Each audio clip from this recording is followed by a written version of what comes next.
Goeiemôre gemeenskap van gelowiges, dit is vandag Woensdag die 8ste Julie 2026 en ons loop in die spore van Barnabas in die Nuwe Testament.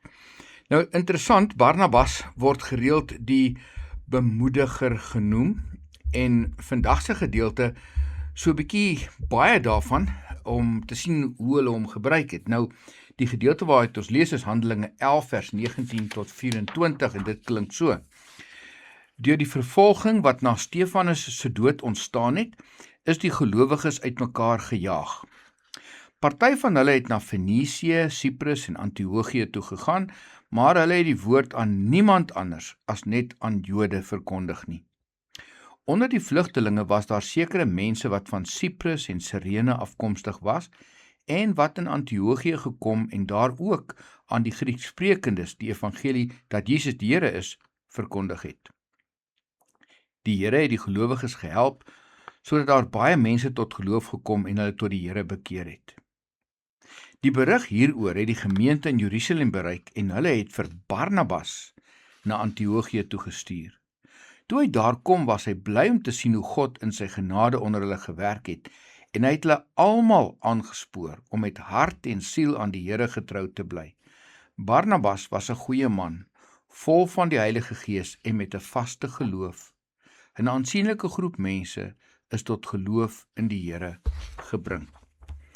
Nou Barnabas is dan nou eintlik, sou ons kon sê, die eerste leraar wat begin het om Jode en nie-Jode in een gemeente te bedien. So, in 'n sekere manier sou ons kon sê hy vestig 'n model van hoe die kerk behoort te wees. Hy sluit aan by die uitbreiding van die evangelie en hy bemoedig en bevestig die Griekse gelowiges in hulle verbintenis aan die Here. Onthou dat hy dus eintlik hiermee aansluit by beweging van gewone gelowiges, want hy kom nadat die gemeente reeds gevestig is, kom hy daaraan. Hy sluit aan by hierdie beweging waar gewone gelowiges wat die evangelie aan ander bring hier gevind word. Dis gewone Joodse gelowiges van Siprus en Sirene wat nou hier oor grense stap om ander taalgroepe te bereik. En is hulle wat die kerk telkens moet navolg en eintlik moet ondersteun. En dis wat hy kom doen.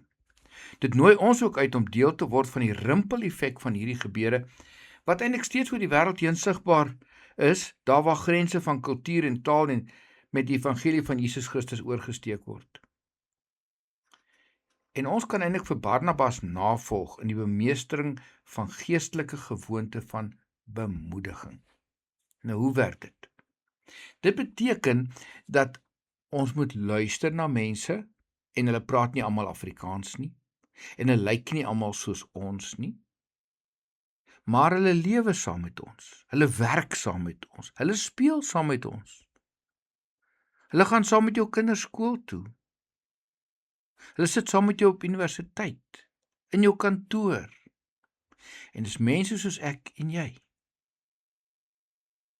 Vandag vind ons by alle plekke wat mens instap, dat daar mense is van verskillende kulture. Die vraag sou wees, hoe bemoedig ons hulle?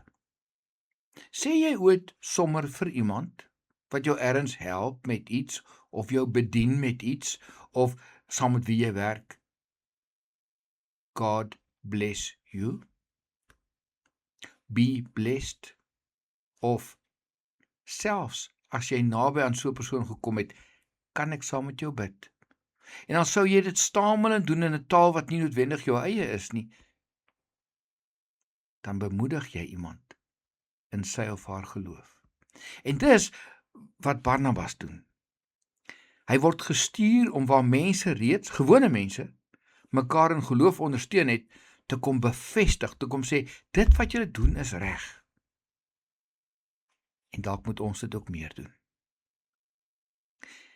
Here Jesus, dankie dat U nie net vir die Jode gekom het nie, maar vir ons almal.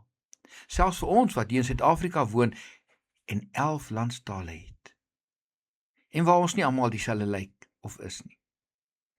Mag U gee dat ons hier ook taal en kleur en ras en allerlei grense oorskry om te kan sê Daar's een ding wat ons in gemeen het, en dit is ons geloof in U, Here Jesus. Mag ons kan saam bid en U saam dien, in watter taal ook al. En dankie vir die voorreg, dat ons soms iemand anders se hand kan vat, en kan sê, ons is een in geloof. Amen.